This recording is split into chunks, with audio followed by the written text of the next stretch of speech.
Tariffs নিয়ে যুদ্ধ চলছে ভারত এবং যুক্তরাষ্ট্রের মধ্যে সম্পর্কের আরও বড় ধরনের অবনতি। ভারতের মিডিয়া, ভারতের মেইন স্ট্রিম পলিটিক্স থেকে শুরু করে প্রত্যেকটা জায়গাতে আজকের একটাই আলোচনা, আপনার leave Russia or face tariffs from the US.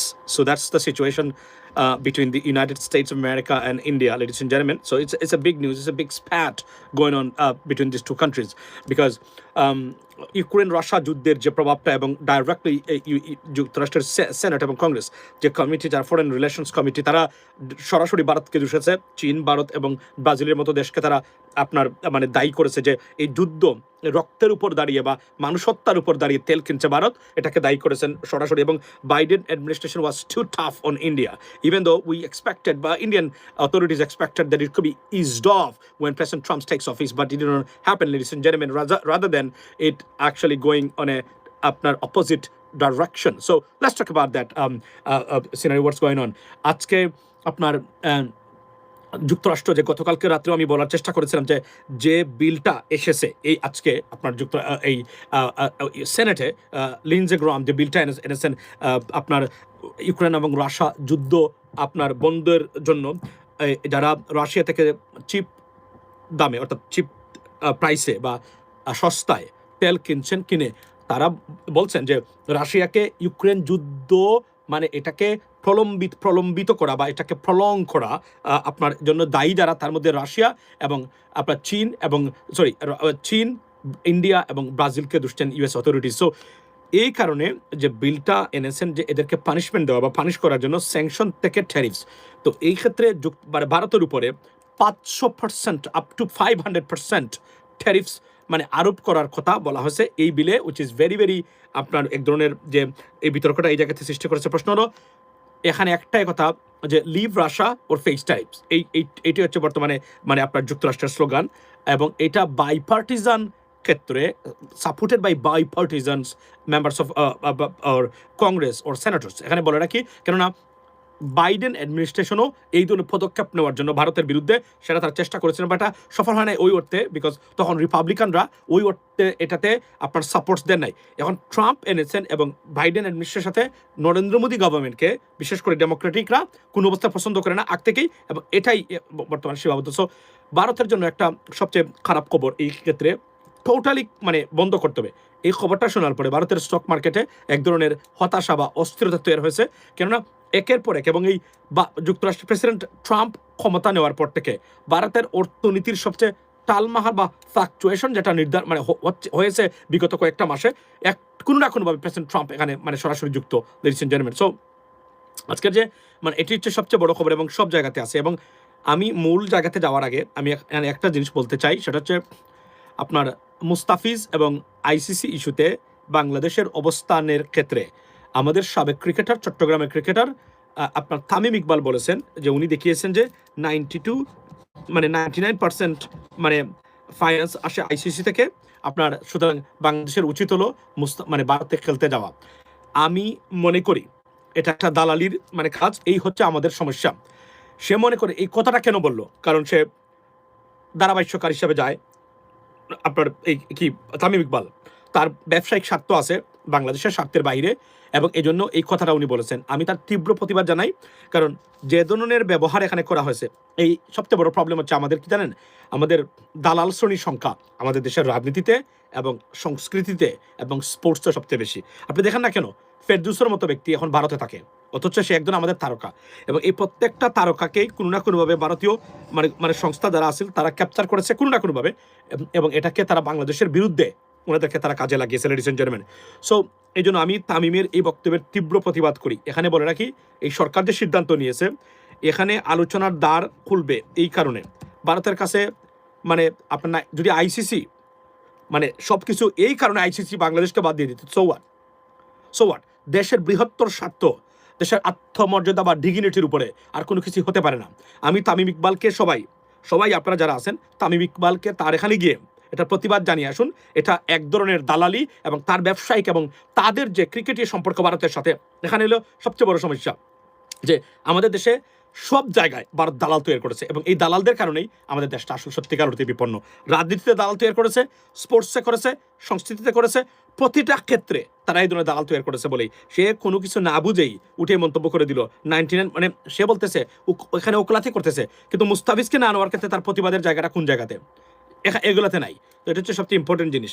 আরও একটা মানে খবর হলো যে আজকে আমরা গুরুত্বপূর্ণ একটা খবর দেখলাম, সেটা হলো যে আপনার মানে কুমিল্লাতে যে মঞ্জুরুল ইসলাম ওনার মনোনয়ন বাতিল করেছেন ঋণখেলাপির বিষয়ে কারণে। ঋণখেলাপির কারণে ওনার মনোনয়নপত্র বাতিল হয়েছে এবং সেক্ষেত্রে এখানে যে এরপরে যে নিকটতম প্রতিদ্বন্দ্বী উনি কোনো অবস্থাতে হাসনাত আবদুল্লাহ মানে দ্বারের কাছে আসার সুযোগ নাই।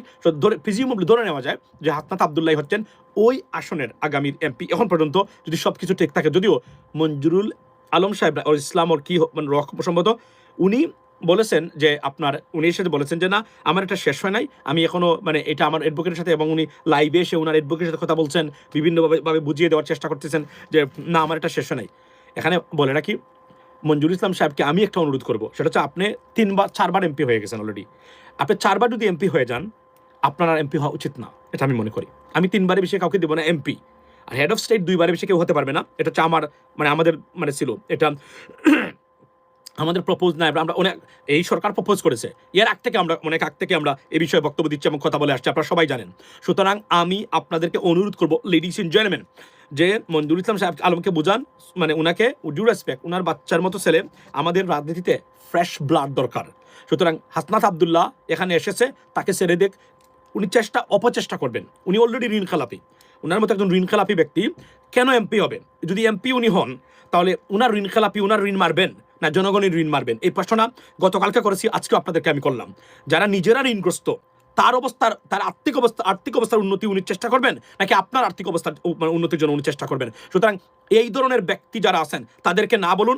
আমি আবার বলি, আমি বাংলাদেশে কিছু মানুষ আছেন, কিছু প্রার্থী আছেন, এরা আমার কাছে দল মত, এরা বিএনপিরও আছেন, জামায়াতের আছেন, এনসিপির, এরা আমার কাছে দল মতের ঊর্ধ্বে, এদেরকে আমি সাপোর্ট দেবই, এদের মানে পক্ষে আমি থাকবই। কেননা আমি মনে করি এরা আমাদের নতুন বাংলাদেশের, যেটা আমরা এখন পর্যন্ত যাই নাই সংসদে ওই অর্থে, এরা হচ্ছে আমাদের মুখপাত্র, এরা এখানে বক্তব্য রাখবে, এদেরকে অ্যাকাউন্টেবিলিটি, এবং এই যে সংসদ যে বেড অফ রোজেস, সেখানে গেলাম কুট পরে, মানে দবদবে পাঞ্জাবি পরে, বাংলাদেশের মানুষের টাকা খরচ করে কাপড় চোপড় পরে গিয়ে সেখানে আরাম আয়েশা পিকনিক স্টাইল না, সংসদ পিকনিক স্টাইল হয় না। সংসদ যে পিকনিক স্টাইল হয় না বা পিকনিকের জায়গা নয়, সেটা ব্রিটিশ পার্লামেন্টের, আপনার দিকে একটু খেয়াল করবেন, তাদের মেম্বার অফ পার্লামেন্টে দাঁড়িয়ে সেশন মানে কভার করেন, আপনি দেখেছেন সেটা, গো অ্যান্ড চেক। কেন? এটাই নিয়ম। সিট যখন মানে সংকলন হয় না তখন তারা দাঁড়িয়ে সংসদ মানে করেন, কারণ এখানে এটাকে বলা হয়, এটা this is not a place to enjoy or like to entertain your self. এখানে জনগণকে রিপ্রেজেন্ট করা, দেশকে রিপ্রেজেন্ট মানে করার জন্য আপনি গেছেন। সুতরাং এখানে মানে গিয়ে আরাম আয়েশ করবেন, বসে থাকবেন আর মানে এনজয় করবেন আর ঘুমাবেন, এটা নয়। এজন্যই এই সিস্টেমটা, তারা এটা গণতন্ত্র কতটা গুরুত্বপূর্ণ এটাই তারা বোঝানোর জন্য তারা এই সিস্টেমটা চালু করেছেন, ব্রিটিশ মানে হাউস অফ কমন্সে। সুতরাং আমি মনে করি যে হাসনাত আবদুল্লাহকে ছেড়ে দেওয়া উচিত, কারণ আপনি 4বার হয়েছেন, 4বার এমপি হয়েছেন, কিন্তু গুণগত কোনো পরিবর্তন আপনাদের মাধ্যমে বাংলাদেশের রাজনীতিতে আসে নাই। সুতরাং আপনি তো এখন ডিসকোয়ালিফাইড, আপনি হতে পারেন না। সরি, কেউ আমার এখানে রাগ করলে আমার কিছু করার মানে নাই। আমি আবারও বলছি, আমরা দলমত নির্বিশেষে কিছু প্রার্থীকে আমরা চাই এরা সংসদে যাক, এরা মানে সাধারণ মানুষকে রিপ্রেজেন্ট করবে। আর যদি আপনারা যান, যেই লাও সেই কদু হবে। আমি চ্যালেঞ্জ দিয়ে মানে বলতে পারি, উনি যদি প্রথম দিন থেকে উনি তার ঋণ খেলাপি কোথায় ঋণকে আবার পুনঃতশফিল করতে পারেন, সরকারকে প্রেশার ক্রিয়েট করতে পারেন কিনা, এগুলাই দান্দা করবেন ওনারা স্বাভাবিকভাবে। আর আমার প্রশ্ন হলো, 17 বছরে আওয়ামী লীগ ছিল, এর আগে অন্য সরকার ছিল, এই সময় আপনি কিভাবে মানে এত টাকা ঋণ নিলেন? মানে আওয়ামী লীগ কিভাবে আপনাকে অ্যালাউ করলো আপনি একজন বিএনপির প্রার্থী হিসেবে? এটা তো আমার কাছে খুবই আশ্চর্য মনে হয়।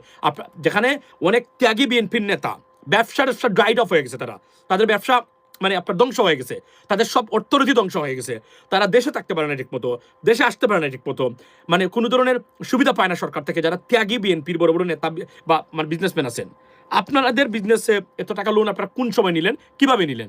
কেন সরকার আপনাকে এত কোটি কোটি টাকা, 2 কোটি 3 কোটি 5 কোটি 10 কোটির কথা বলছি না, শত শত কোটি টাকা কিভাবে আপনারা নিলেন? আরো একজন আছেন, আমি নাম বলতে চাই না, যেটা আমার নিজের উপরে পড়বে এসে, আরো একজন আছেন 500 কোটি টাকা উনার মানে ব্যাংক লোন, আর্থিক নাকি উনার মানে মাস মানে বাৎসরিক মানে উনার নাকি ইনকাম হচ্ছে 31 মানে কোটি টাকা, লক্ষ টাকা। এটা কিভাবে সম্ভব? মানে শুরুতেই যেখানে মানে আপনার প্রতারণা, তাহলে উনি কিভাবে সার্ভিস দিবেন সৎভাবে? এটা আমার প্রশ্নটা আমি জাতির কাছে রেখে মানে করতে চাই এবং রেখে দিতে চাই আপনাদের সামনে, লেডিস এন্ড জেন্টলম্যান। আমি আবার বলছি, যে ব্যক্তির 500 মানে কোটি টাকা, প্রায় 500 কোটি টাকা যদি আমরা ধরি হিসাব নিকাশ করে সব কিছু মিলে, অফিসিয়ালি 480 কোটি টাকা, তাহলে আপনি আমাকে বলেন তো, আপনি যদি 500 কোটি টাকা আপনার লোন হয়, আপনি কিভাবে লোনটা পেলেন? মানে 500 কোটি টাকা আপনি লোন কিভাবে পেলেন? আপনার বিজনেস তো শেখ হাসিনার আমলে, বিএনপি জামাতের বিজনেস তো ওই অর্থে উঠে নাই। প্রত্যেকটা বিজনেসকে বিএনপি জামাতের ত্যাগী বিজনেস, বিএনপি জামাতের মানুষ যারা আছে লুটপাট করা হয়েছে। ইসলামী ব্যাংক আপনি দেখেন, আপনি যদি অন্যান্য জামাতের প্রতিষ্ঠান দেখেন, ধ্বংস করার চেষ্টা করেছে সরকার, প্রতি ক্ষেত্রে জোর করে নিয়ে গেছে। তাই আপনার বিজনেস, আপনারা লোন পেলেন কিভাবে? এই প্রশ্নটা আমি জাতির কাছে করে যেতে চাই এখন। আচ্ছা ঠিক আছে, আই আন্ডারস্ট্যান্ড দ্যাট। আমি জাতির কাছে করে যেতে চাই, লেডিস এন্ড জেন্টলম্যান, মানে আপনারা এই 500 কোটি টাকা, 400 কোটি টাকা লোন পেলেন কিভাবে? আওয়ামী লীগের সাথে নিশ্চয়ই আপনারা যুগ সাজস করেছেন। যুগ সাজস না করলে এত কোটি টাকা তো বাংলাদেশ ব্যাংক এবং অর্থ মন্ত্রণালয়ের সার সারা আপনি পাওয়ার কথা না। তাহলে আপনি কিভাবে পেলেন? এর মানে আপনাদের কোনো না কোনোভাবে আপনাদের একটা, আচ্ছা করেন 500% ছেড়ে আমি আসছি এই পয়েন্টে, মানে তাহলে কোনো না কোনোভাবে আপনাদের যোগাযোগ ছিল। এই প্রশ্নটা রেখে গেলাম আমি আপনাদেরকে, যেখানে 500 কোটি টাকা যার লোন আছে, এই ব্যক্তির 31 লক্ষ টাকা কিভাবে বাৎসরিক ইনকাম হয়? How is the possible? এটা আরো বেশি হওয়ার কথা, 2 থেকে 3 কোটি টাকার হওয়ার কথা। তাহলে এর মানে এখানেই মানে গুড়াতেই মানে ভুল তথ্য দেওয়া হচ্ছে। ডিসকাস্টিং, আমি সিক অফ ইট। আমরা মনে করেছিলাম এই সরকারের আমলে এগুলো আরো বড় আকার ধারণ করা হবে, বিশেষ করে ক্যাম্পেইন ফাইন্যান্সেস এবং পার্টির যে ফাইন্যান্সেস, এগুলা খুবই ইম্পর্টেন্ট, কারণ এখানেই সব দুর্নীতির মানে আঁকড়া এখানে বা মানে অবস্থান মানে তৈরি করা হয়। আচ্ছা মূল পয়েন্টে যাই। আজকে যারা যোগ দিলেন সেটা হচ্ছে যে ভারতের উপরে 500% ট্যারিফস মানে আসতে পারে যদি ভারত টোটালি জিরো না করে তেল কিনা, মানে 0% করতে হবে এখন রাশিয়ার কাছ থেকে তেল কিনা, এই মুহূর্তে 0% করতে হবে, which is impossible for India. Let's see what happens next. NDTV তারা ইন্ডিয়া টুডে আজকে তারা কিভাবে এই খবরটাকে তারা মানে আপনার মানে তুলে এনেছেন, আমরা একটু তাদের কাছ থেকে শুনি। On to Russia sanctions bill. The bill authorizes up to of the United States. The United States gives a nod to Russia sanctions bill. The bill authorizes up to 500% tariff on India. Tariff if India in fact continues to buy Russian oil. Bill gives Trump all power to target the Indian export. US-Russia sanctions bill authorizes up to 500% tariff on India. Now tariff penalty triggered if India continues buying Russian oil, gas or uranium. Bill gives US President a sweeping power to target Indian exports. Indian goods entering the US could become 5 times costlier. No sector-specific exemption for India in proposed legislation. Move aims to force India to cut Russian energy imports. Tariffs could hit steel, pharma, textiles and engineering exports is what we are given to understand. India among top buyers of the discounted Russian crude since 2022. So, এখানে আপনাদেরকে বলি যে আপনার যদি এটা proposed হয় এবং এটা যদি ইমপ্লিমেন্ট হয়, that's gonna be catastrophic for Indian economy. It will be collapsed, because মনে রাখবেন তারা যে 65-68 বিলিয়ন ডলার্সের তাদের যে মানে ডাইরেক্টলি ইম্পোর্ট করে তারা মানে এক্সপোর্ট করে তারা আপনার এই মানে আমেরিকাতে, এগুলো হিট হতে পারে। এখানে মিলিয়নস অফ আপনার মানে মানুষের জব যেটা ক্রিয়েট হয়েছে ওই ক্ষেত্রে ওই অর্থনীতির উপর দাঁড়িয়ে সেগুলো কলাপস করতে পারে। অর্থাৎ বাংলাদেশ থেকে আজকে আরও একটা জিনিস দেখলাম, সেটা হচ্ছে বাংলাদেশের গভর্নমেন্ট মানে সরকারের উপরে মানে ইন্ডিয়ান গভর্নমেন্টের উপরে ট্যাক্স আরোপ করতে যাচ্ছেন। সেটা হচ্ছে কি দেখেন, স্মার্ট মুভ কত প্রকার ও কি কি। ইন্ডিয়ান কটন এর উপরে ট্যারিফস আরোপ করতে যাচ্ছে বাংলাদেশ। আজকে দেখলাম এই খবরটা। এখানে এটা কেন গুরুত্বপূর্ণ মনে রাখবেন, আমি বারবার বলছি যে আমাদের এই যে তামিম ইকবালের মতো স্টুপিড মানুষ যখন রাজনীতি এবং খেলায় আসে তখন এই সমস্যাটা সৃষ্টি হয়। আপনি দেখবেন সে কিছুদিন আগে ক্রিকেট বোর্ডে একটা ঝামেলা করার চেষ্টা করেছিল তার যে কোনভাবে একটা প্রভাব মানে কাটিয়ে। এগুলো এটা আমাদের সবচেয়ে বড় মানে প্রবলেম। এটা খেলার পার। If you do not understand politics, don't come there, it's not your job. Stay with sports, okay? Keep yourself within this jurisdiction. কারণ যে কোনো একটা কমেন্ট আপনি দেখলেন না যে আমিনুল ইসলাম বুলবুল ভাই, উনি শুধু খেলোয়াড় ছিল না, বদলুক সীমাহীনভাবে ইন্টারন্যাশনালি আপনার সার্টিফাইড মানে ক্রিকেট কোচ হিসাবে বা ম্যানেজার হিসাবে হওয়ার জন্য উনি মানে এশিয়ান ক্রিকেট কাউন্সিল আইসিসির সাথে উনি ছিলেন এবং সার্টিফাইড। উনি এভাবে সার্টিফাইড হন নাই, উনি বিভিন্ন কোর্স করেছেন, এগুলা প্রাতিষ্ঠানিকভাবে উনি অর্জন করেছেন। সেই জায়গাতে উনাকে ফেলে উনি আসছিলেন ক্রিকেট বোর্ডের সভাপতি হওয়ার জন্য। দেখেন আপনি মাঝখানে দেখলাম কিছুদিন হলেন, সুযোগ করতে পারলো না, বদলুক চলে গেল। আজকে এসে বলছে উচিত। এখানে দেখবেন গুরুত্বপূর্ণ বক্তব্য হলো বাংলাদেশ এই লেভারেজটা আছে এই মুহূর্তে ভারতের উপরে, সীমাহীন একটা অ্যাডভান্টেজ বাংলাদেশের আছে বর্তমান পরিস্থিতিতে। কিন্তু আপনি দেখেন সে কি বলছে, সে উঠেই, এবং গতকালকে বলেছি মঈন আলীর এই বক্তব্য already spreaded amongst cricketers and cricket মানে কনসার্ন যারা আছেন তাদের মানে মধ্যকার, এবং আইসিসিতে আগামীতে ভারতীয় কোনো ব্যক্তি আইসিসির চেয়ারম্যান হবেন কিনা সেটা কিন্তু অলরেডি আলোচনা শুরু হয়েছে। কেননা একজন অযোগ্য, সীমাহীনভাবে অযোগ্য এবং ভিনডিকটিভ এবং একজন উগ্র মানুষ ধর্মীয় দিক দিয়ে গেলেন, সেই ব্যক্তি আইসিসির চেয়ারম্যান। কল্পনা করেন আপনি, এখান থেকে আপনি ভারতের রাজনীতিতে, ক্রিকেটকে রাজনীতিতে কে নিয়ে আসছে? বাংলাদেশ নিচ্ছে না, এটা তো নিচ্ছে প্রথমেই বিসিসিআই, ভারতীয় ক্রিকেট বোর্ড নিয়েছে প্রথমেই। ফার্স্ট মানে প্লেসের মিস্টেকটা হলো মানে এই অমিত শাহর ছেলেকে আইসিসির চেয়ারম্যান বানানো। সে কিভাবে মানে আইসিসির চেয়ারম্যান হতে পারলো? শুধুমাত্র এই কারণে যে সবার একটা বাণিজ্য আছে, সবার একটা বেনিফিট আছে। আইপিএল হয়, কেউ ক্রিকেটার হিসেবে যায়, কেউ টেকনিক্যাল সাইড হিসেবে যায়, কেউ কমেন্টেটর হিসেবে যায়। এই যে তারা যে মার্কেটটা, এই সো তারা আপনার এই জায়গাতে দেখেন তারা কি করেছে, সেখানে হলো যে তাকে কিভাবে তারা সাউন্ড আসছে, তারা কিভাবে তারা আপনার মানে আইসিসির একজন মানে কমপ্লিটলি অদক্ষ অপদার্থ একজন মানুষ এবং অযোগ্য একজন মানুষকে আইসিসির মতো আপনার একটা মানে সংগঠনের প্রেসিডেন্ট বানিয়ে দিয়েছে তারা। এটা কোনো মানে কথা হলো? এই কারণে বাংলাদেশ এবং পাকিস্তানের মতো দেশ বা ভারতের সাথে পলিটিক্যালি কোনো ধরনের কনফিউশন আছে বা কনফ্লিক্ট বা ডিসক্রিপেন্সিস আছে, এটা অ্যাপ্লাই করে থ্রু আইসিসি। এটার তীব্র প্রতিবাদ জানাই, এবং ভবিষ্যতে বাংলাদেশের উচিত হলো বাংলাদেশ একটা মোর্চা। এবং এখানে গুড নিউজ হলো Pakistan come forward right now, PCB Pakistan cricket board, they are coming forward right now and trying to align with Bangladesh, এবং this is much needed.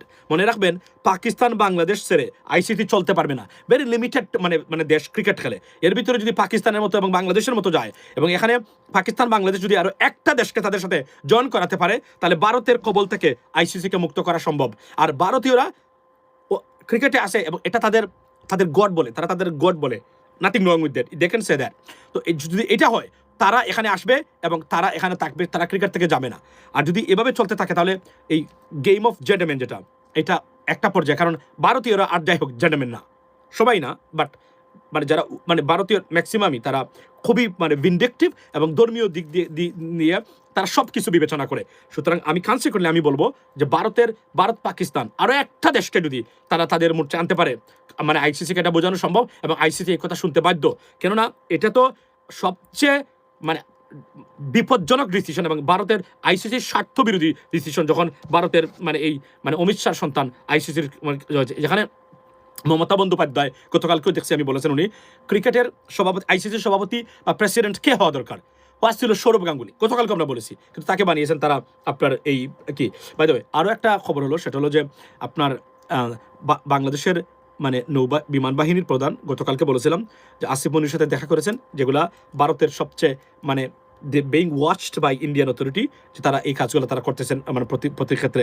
সুতরাং আমি মনে করি যে বাংলাদেশ সত্যিকার অর্থে ঘুরে দাঁড়িয়েছে তাদের আত্মসম্মান নিয়ে। তবে দ্য প্রবলেম ইজ, এখন পর্যন্ত রাজনৈতিক মতৈক্য এবং ঐক্যের মানে অভাবে আমাদের দেশটা আমরা এখনো বিপদগ্রস্ত আছি। না হলে হয়তো আরও অনেক জায়গাতে আমরা দাঁড়িয়ে যেতাম। এবং আমি খুব মানে আতঙ্কিত আছি যে যদি দেখে যে ভারত আগামী নির্বাচনে বাংলাদেশ বিরুদ্ধে মানে ভারতের যা চায় না তাই হতে যাচ্ছে, তারা একটা বিপদ এখানে ক্রিয়েট করতে পারে বাংলাদেশের আগামী ইলেকশনকে বানচাল করার জন্য এবং আরও বিপদ ডেকে আনতে পারে বাংলাদেশের জন্য।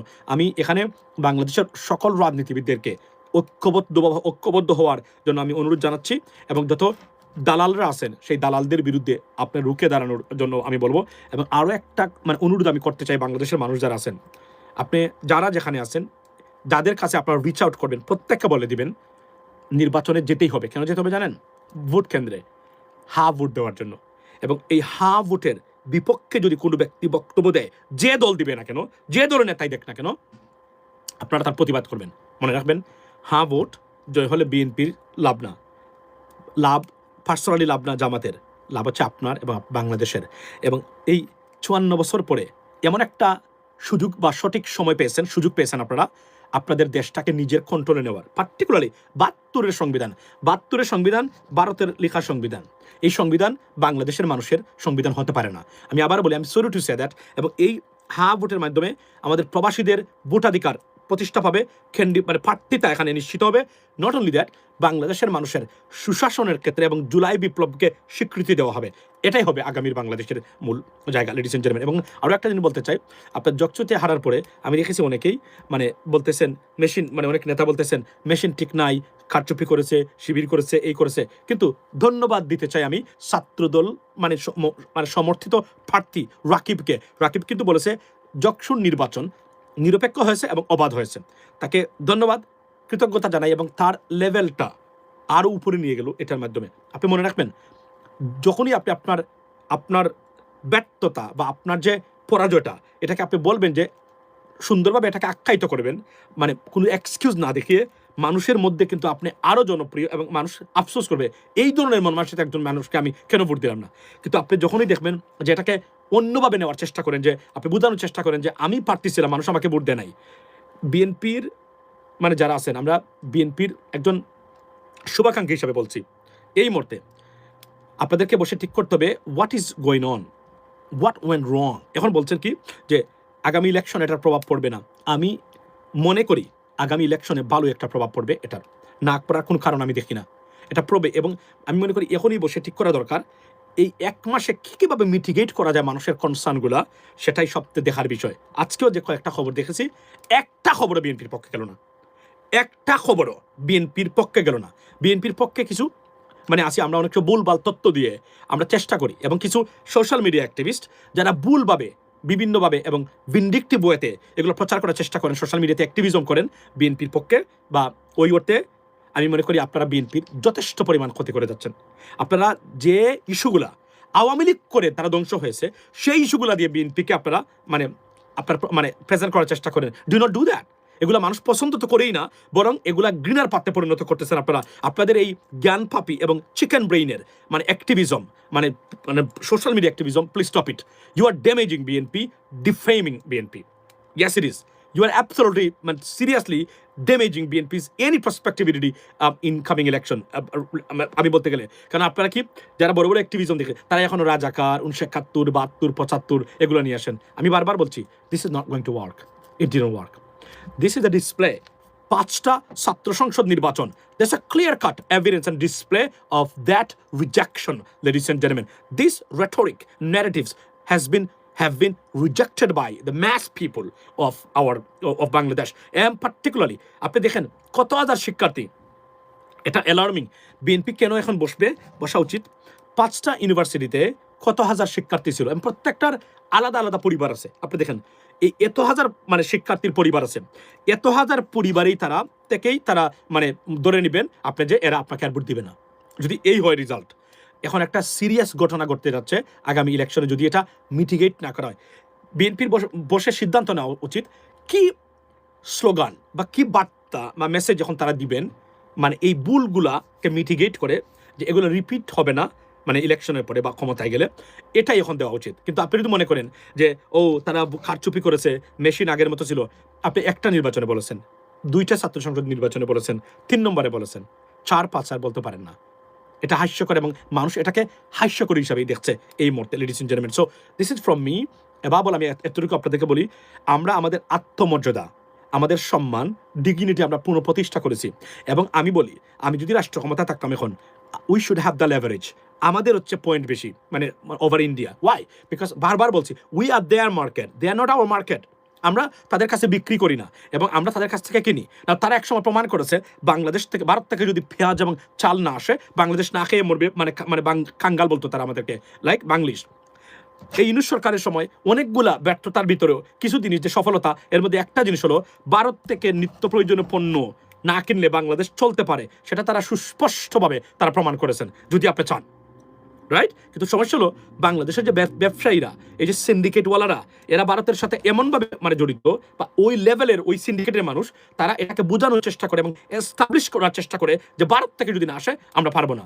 অথচ ইউনূস সরকার তারা দেখিয়ে দিয়েছেন ইট ইজ পসিবল দ্রব্যমূল্যকে কন্ট্রোল রাখা, এবং মানে ভারত থেকে না আনিও আমরা চলতে পারবো, যদি আনি সুবিধা, না হলে আমরা মরবো না এবং আমরা কমফর্টেবলি আমরা চলতে পারবো। সেটা তারা প্রমাণ করেছেন একদম এই 15 মাসের ভিতরে। এতটুকু ষড়যন্ত্র এবং আপত্তি থাকার পরেও আপনি কল্পনা করেন, কিন্তু স্বতঃস্ফূর্তভাবে যদি ওই জায়গাগুলোতে রাজনৈতিক দল এবং সরকার মিলে কাজ করে, ইট ইজ পসিবল আমরা কমপ্লিটলি সেলফ ডিপেন্ডেন্ট, বা অথবা আমরা অন্য জায়গা থেকে আমরা এটা করে আমরা প্রতিষ্ঠা করতে পারবো, এগুলো একটা জিনিস। সেকেন্ড থিং, এবং এই যে বললাম যে এই রাজনীতিতে ব্যবসার মধ্যেও এই দালালরা দালাল মুক্ত হয় নাই, ভারতীয় দালাল মুক্ত হয় নাই, বাংলাদেশের প্রশাসন হয় নাই, রাজনীতি এটা সবচেয়ে বড় ব্যর্থতা। নতুন প্রজন্ম যদি না যায়, চলতে না পারে, তাহলে হয়তো আগামী আমরাতে আবারও একই অবস্থাতে গেছি। ধরেন আমি একটু আগে বলছিলাম যে মঞ্জুরুল আলমের সাহেবের কথা বা মঞ্জুরুল হকের সাহেবের কথা, কুমিল্লার। আপনি মনে করেন আপনি 4বার এমপি হয়েছেন, আপনি আমাকে বলতে পারবেন 4বার এমপি হওয়ার পরে আপনার অবদান কি? কি পরিবর্তনের জন্য আপনি কাজ করেছেন? কি পরিবর্তন আপনি মানে ব্রিজ কালভার্ট করেছেন? That's not your even job. এটা এলজিডির কাজ, এটা এলজিডি যে ডিপার্টমেন্ট আছে তাদের কাজ, তারা এটা করবে। এটা বরং আপনার এমপি হিসাবে, মানে আইন প্রণেতা হিসাবে, it's not even your job. বা স্টিল আমরা ধরে নিই বাংলাদেশে এটাই আপনার জব। আন্ডারস্ট্যান্ড? আপনি বলেন আপনি গুণগত পরিবর্তনের জন্য কি করেছেন বাংলাদেশে? আমাদের গুণগত পরিবর্তনের মানুষ দরকার, আমাদের এমপি আমার কালভার্ট এবং ব্রিজ করার জন্য মানুষ দরকার নাই, to be honest. That is a bottom line. এটার জন্য আপনার এমপি হওয়ার দরকার নাই, আপনি অন্য লেভেলে ঠিকাদার হন, মানে আপনাকে কন্ট্রাক্ট দেওয়া হবে।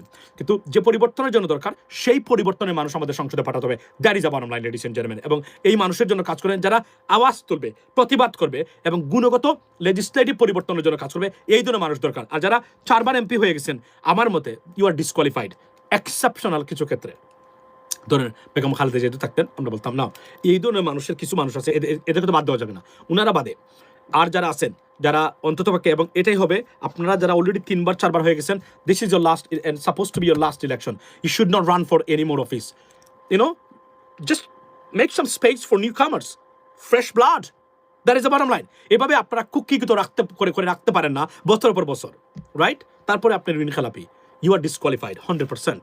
You should be an MP anymore. এবং আমি বলবো ওই এলাকার মানুষ যদি ভুল না করেন, আপনারা হাসনাতকে ভোট দিবেন। হাসনাত যদি বিএনপিরও হতো, আমি এটা বলতাম তার পক্ষে দাঁড়িয়ে, জামাতেরও বলতাম যে কেননা আমরা কিছু ফ্রেশ ব্লাড চাই।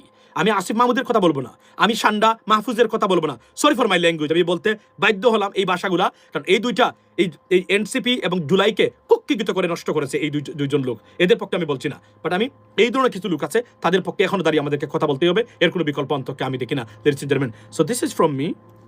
খেলা অনেক দিকে যাচ্ছে, আমরা ভেরি ভাইটাল এবং সুন্দর একটা পজিশনে আছি। এবং আরও একটা জিনিস বলি, বাংলাদেশের উপরে 15,000 বন্ডের ব্যাপারটা, এটা মুসলিম রাষ্ট্র হিসেবে হয়তো বা কিছুটা তারা কনসিডার করেছেন, এটা সরানো যাবে। ইট ইজ পসিবল, বাংলাদেশকে এখান থেকে মুক্তি করা যাবে 100%। বাংলাদেশ এটা থেকে পরিত্রাণ পাইতে পারে যদি আমরা সঠিকভাবে কাজ করতে পারি, এবং এখানে কিছু ইন্টারন্যাশনাল মেকানিজম এবং ডিপ্লোমেসিও আছে। যদি এটা সঠিকভাবে এগোয়, yes we can get rid of this kind of thing, right?